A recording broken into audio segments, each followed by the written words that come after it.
গোলাঘাটত উৎখাত বিলাতী সুৰাৰ অবৈধ কাৰখানা প্ৰায় 10,000 সুৰা ভৰ্তি মদৰ বটল জব্দ কৰিছে আৰক্ষীয়ে কাৰখানাটোৰ স্বত্বাধিকাৰী মানৱ সন্দিকৈ বৰ্তমান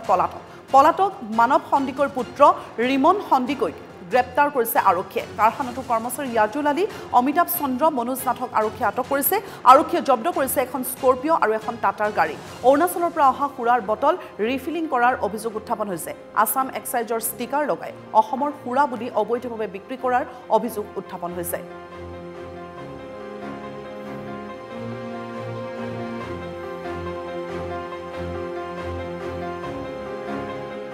মই এতিয়া গম পাইছোঁ যেহেতু এই গুদাম ঘৰটো আমাৰ ঘৰৰ সন্মুখত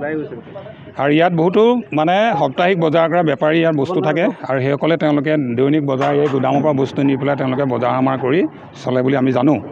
কিন্তু আজি ৰাতিপুৱা গোলাঘাট আৰক্ষীৰ তৎপৰতাত আমি যি দেখিলোঁ কিন্তু ভয়ংকৰ এখন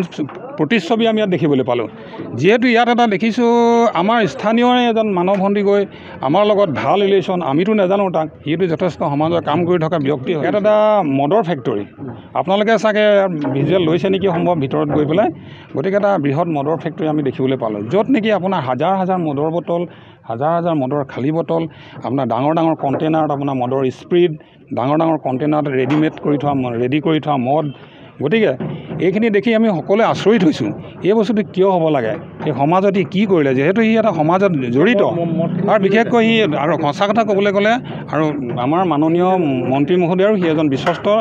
ব্যক্তি বুলিয়ে জানে ভাল ব্যক্তি বুলিয়ে মন্ত্ৰী মহোদয়েও তাক জানে এই বিষয়টো গম নাপাওঁ তেওঁলোকে ক'ত দি কৰিছে এইখিনি নাম্বাৰ 1 মেকডেল নাম্বাৰ 1 মদ আৰু sale for sale in Assam only ইয়াত লিখা আছে গতিকে ইয়াত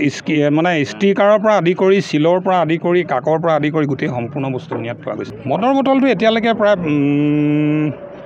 5,000 ওপৰতে হ'ব আৰু আছে গতিকে পুৰণা আমলাপতিক বেঙেনাখোৱা গাঁও পঞ্চায়তৰ সমীপৰ স্থান এই গোলাঘাট আৰক্ষী থানা ভাৰপ্ৰাপ্ত